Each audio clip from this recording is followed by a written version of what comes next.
In the 21st century, the world is experiencing difficult times. No matter how one chooses to look at things or how much of a positive attitude one tries to adopt, there is still a great deal of uncertainty amongst most people in regards to the future, and many of those who have taken the time to investigate and who are aware of such things see the situation as hopeless, and many feel powerless in the face of the New World Order Leviathan that is ever more quickly engulfing our civilization. Yet the reality is that people are not powerless at all. In fact, quite the opposite is true, for there is a very simple and effective way to stop the New World Order in its tracks. Let's be honest about it. The system that we live under is corrupt. It's rotten to the core. It's about self-service, and it's run by psychopaths and criminals. And everyone knows it, and they get away with it, and the world continues along in this dysfunctional manner simply because we let it continue. So stop going along with it. Understand that the way to bring about real change in the world is through non-compliance to the system. And many ask, what is non-compliance? Does this mean I should quit my job and burn all my money? And the answer to any questions such as these is no, of course not. Non-compliance is about doing the right thing. It's about disconnecting yourself from the system, being responsible for your thoughts, your actions and your intentions, and it lies very much in realizing your own potential. Do what is right in all that you do. Realize your connection to others and think humanitarianly rather than economically. Don't base your life on the collection of useless trinkets or on social status. Do what is right in your heart. And doing what is right, understanding whether what you are doing is the right thing or not, is not something you have to decide. It's something that you already know in your heart if you would just look and be honest with yourself. If you are doing something that you need to justify to yourself with inner dialogue, then chances are that you're doing the wrong thing and are simply trying to talk yourself into allowing it. You know this. Knowledge of it is within your heart. You just have to look and you will find it. Understand how the energy works. Be aware of the energy you are drawing into yourself, of what you are manifesting with that energy, and what type of energy you are contributing back to the energy supply for others to draw upon. This is truly how it works. Realize your potential as a human being. Forget the imaginary restraints that have been placed before you by the academic system and the limitations you are told exist by science and religious teachings, and look at the whole spectrum, because the fact is that each of these institutions functions only to compartmentalize knowledge. Each exists for the very purpose of limiting the scope of your understanding by locking you into a contained and restrictive paradigm, and until people begin to look beyond such imposed limitations, open their minds and make the connections between religion and science, they are never going to make the connections to themselves, to this reality, and to the Creator that men have called God. But to do this, and to gain a real understanding, requires both acceptance and self-responsibility. It requires that people act in a proactive manner. There are many who find such things difficult, those who would prefer someone else to come and save them. Yet such people desire the impossible, for they desire to be delivered into salvation and utopia without ever understanding the true nature of their world or even themselves. And this is very often due to the limitations of an imposed belief system. Now you can talk to those who embrace religion.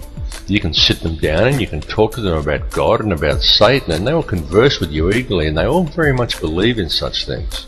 But as soon as you put things like science, galactic laws, numerology or astrotheology into the equation, many just shut off. They say it's God's will, and they sit back and they wait for Armageddon. And some will even go so far as to say the pursuit of such higher understandings is demonic. And though on a different level, it's the same with many scientists.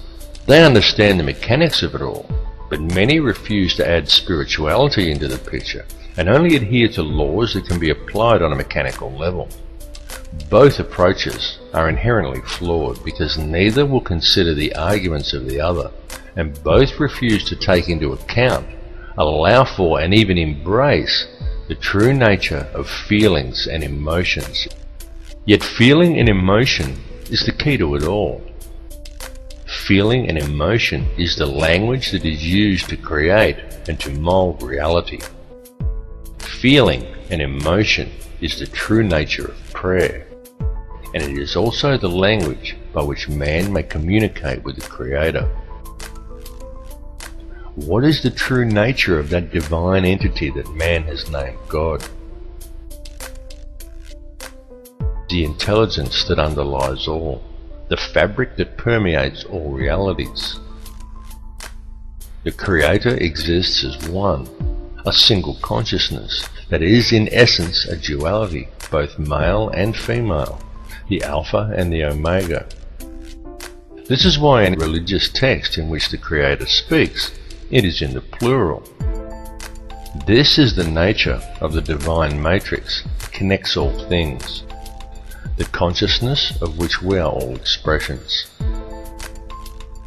As self-awareness grows and realization of one's connection to this consciousness awakens within each person, institutionalized religions seek to externalize this force and suggest that God is something external from man, a benefactor that is looking down on us.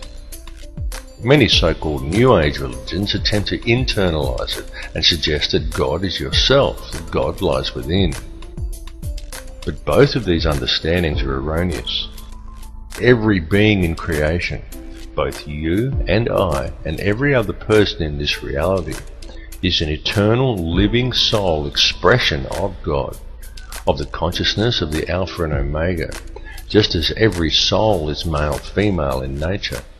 Yet despite this, our world, our species and our consciousness is today rampant with division and distrust that is wholly illusionary and has been deliberately engineered into being. The manufactured creation of an institutionalized society. This has been going on for a very long time, and it has reached extreme proportions over the last century.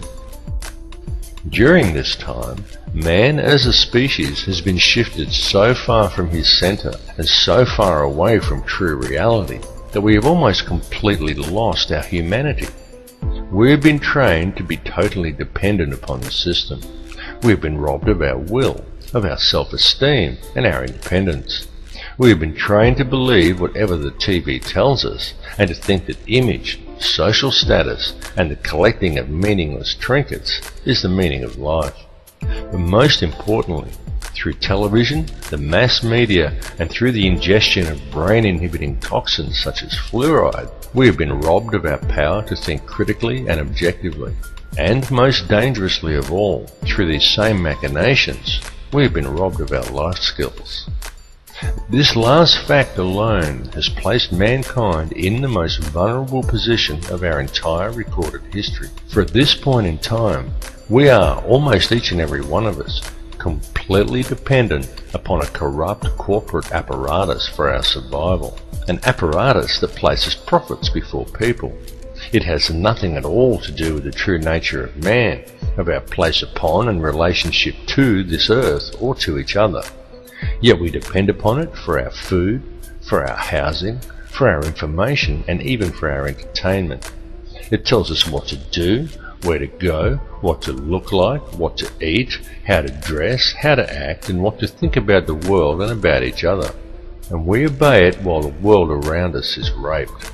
And if this corporate apparatus were suddenly to fail or shut down, every supermarket shelf in the world would be almost completely empty, and every resource we take for granted as being on hand for our daily lives would be depleted in a matter of just 3 days. And what then? Because if a person from almost any level of modern society was suddenly to be left alone to fend for themselves, there are very few who would be able to survive. It is of the utmost importance that mankind wake up to the reality of this and to the true situation the world is facing, because the future we are allowing to be created, and to which we are also allowing ourselves to literally become completely enslaved to and totally dependent